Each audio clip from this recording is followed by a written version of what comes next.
प्यारे विद्यार्थियों नमस्कार, मैं राकेश खेदड़। लास्ट टाइम अपन बात कर रहे थे, जो लास्ट क्लास थी उसमें अपन ने विलियन, केवल इस विलियन के बारे में पढ़ा था। जो पार्ट की हेडिंग थी इसी के बारे में बातचीत की थी कि विलियन क्या होता है, आपको किसका कौन से विलियन का अध्ययन करना है। आज का जो अपना टॉपिक है वो है विलियन के प्रकार। देखिए, आज अपन बात करेंगे विलियन के प्रकार की।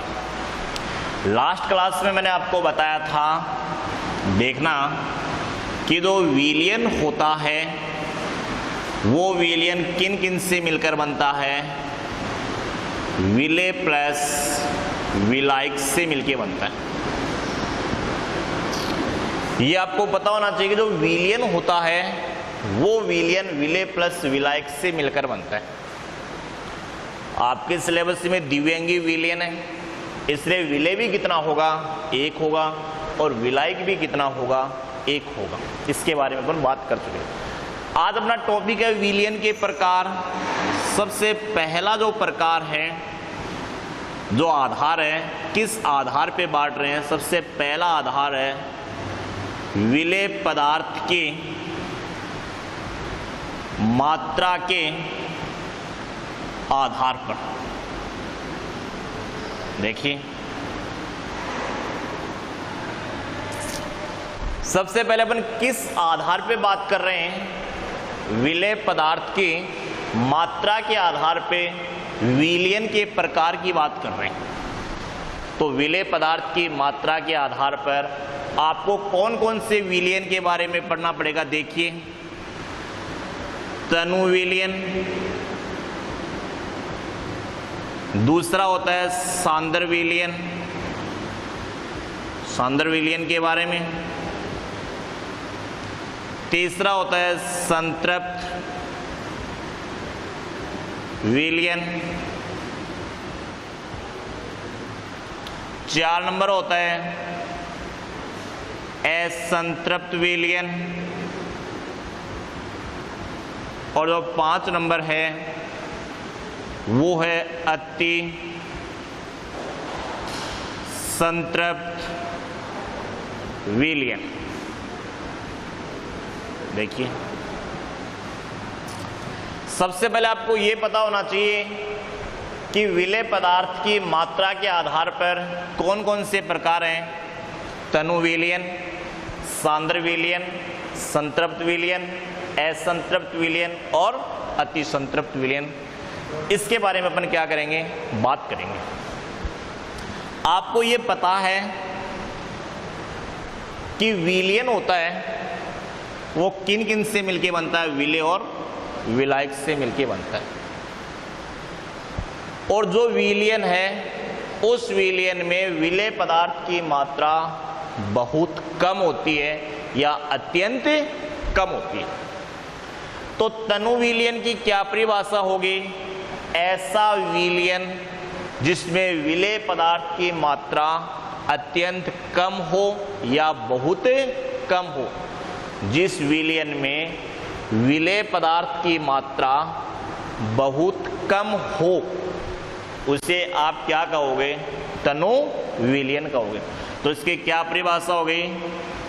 ऐसा विलियन, देखिए, ऐसा विलियन जिसमें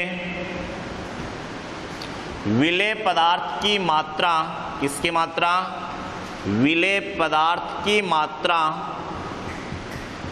अत्यंत क्या हो, कम हो, उसे आप क्या कहते हैं, तनु विलियन कहते हैं। तो आपको प्रत्येक स्टूडेंट को इस तनु विलियन के बारे में पता होना चाहिए। तो क्या कहोगे आप, ऐसा विलियन जिसमें विलेय पदार्थ की मात्रा अत्यंत क्या हो, कम हो या बहुत कम हो, तो आप उसे क्या बोलोगे, तनु विलियन बोलोगे। समझ गए तनु विलियन का अर्थ। दूसरा कौन सा है वो समझना।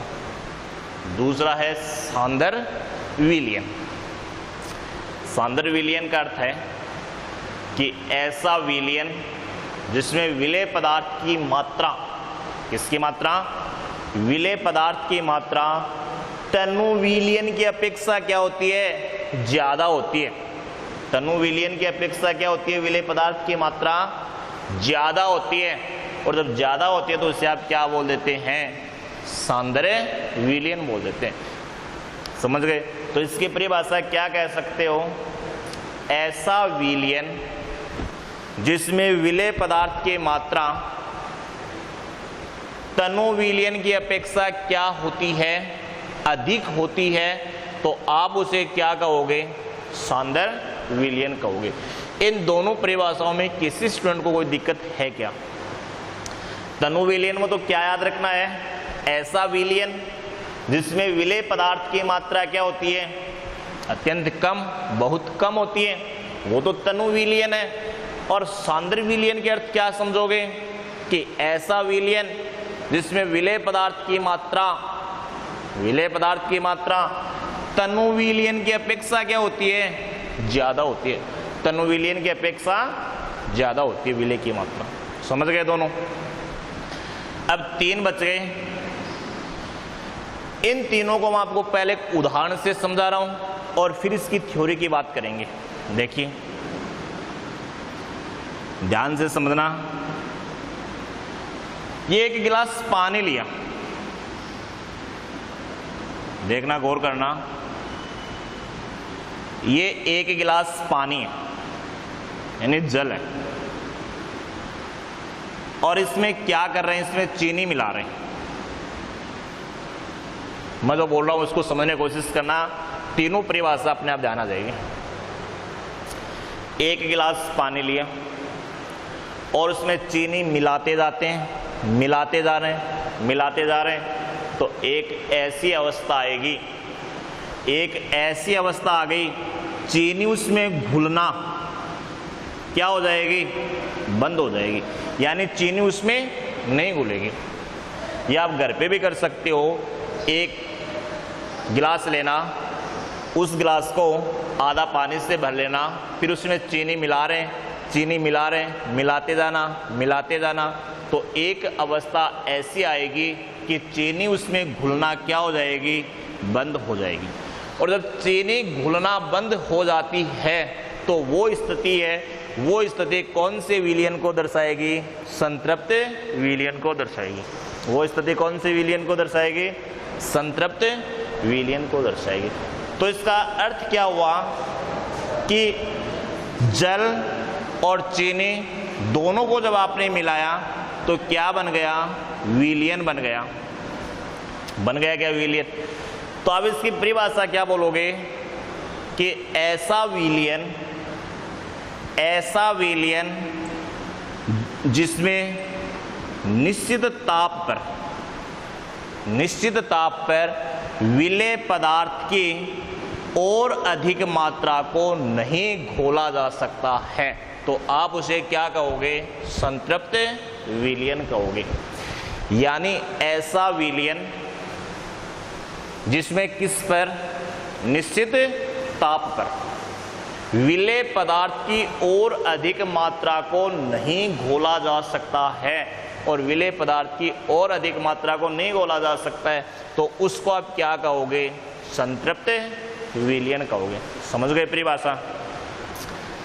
दूसरा देखना, असंतृप्त विलयन। जो संतृप्त विलयन की जो अवस्था थी, उस गिलास में चीनी घुलना बंद हो गई, उससे पहले की जो अवस्था है, पहले की जो अवस्था है वो किसको दर्शाती है? असंतृप्त विलयन को दर्शाती है। कहने का अर्थ क्या हुआ? संतृप्त विलयन से जो पहले की अवस्था है उसमें तो अपन विलेय पदार्थ घोल ही सकते हैं, और तो क्या परिभाषा होगी इसकी असंतृप्त की? सुनना, ऐसा विलयन जिसमें निश्चित ताप पर विलेय पदार्थ की और अधिक मात्रा को क्या किया जा सकता है? घोला जा सकता है। ऐसा विलयन जिसमें निश्चित ताप पर विलेय पदार्थ की और अधिक मात्रा को क्या किया जा सके, घोला जा सके, वो क्या होता है, असंतृप्त विलयन होता है। अब अगली बात कर रहे हैं अति संतृप्त विलयन।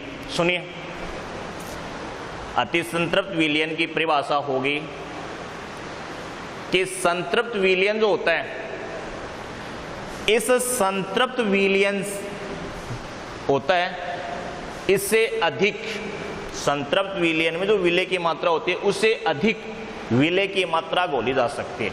यानी ऐसा विलयन जिसमें विलेय पदार्थ की मात्रा, ऐसा विलयन जिसमें विलेय पदार्थ की मात्रा संतृप्त विलयन से क्या होती है, अधिक होती है। क्या कह रहा हूं, गौर से सुनना।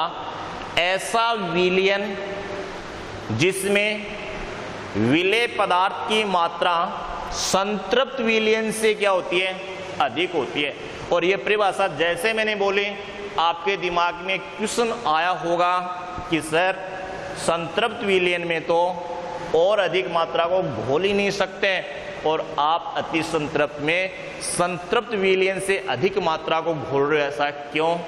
तो मैंने आपको बताया था कि ताप बढ़ाकर, टेम्परेचर बढ़ाकर विलेय पदार्थ की मात्रा को घोल सकते हैं। तो यहाँ पर क्या करेंगे, अगर इसका टेम्परेचर बढ़ा देंगे तो विलेय पदार्थ की और मात्रा को क्या कर लिया जाता है, घोल लिया जाता है। तो इसका अर्थ क्या हो गया कि ऐसा विलयन जिसमें विलेय पदार्थ की मात्रा संतृप्त विलयन से क्या होती है, अधिक होती है। और जो संतृप्त विलयन होता है, उस संतृप्त विलयन को क्या करके, गर्म करके उसमें विलेय पदार्थ की और मात्रा को क्या कर लिया जाता है, घोल लिया जाता है। तो आप उसे क्या कहते हो, अति संतृप्त विलयन कहते।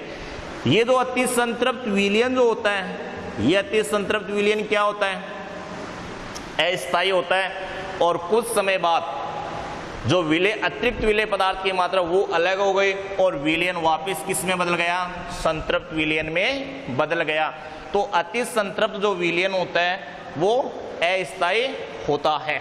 तो ये विलयन के प्रकार हैं, इंपॉर्टेंट है, जगह जगह वर्ड काम में आएंगे, तो इसको ध्यान से समझ लेना। जो दिक्कत आए उसका समाधान है नेक्स्ट क्लास में।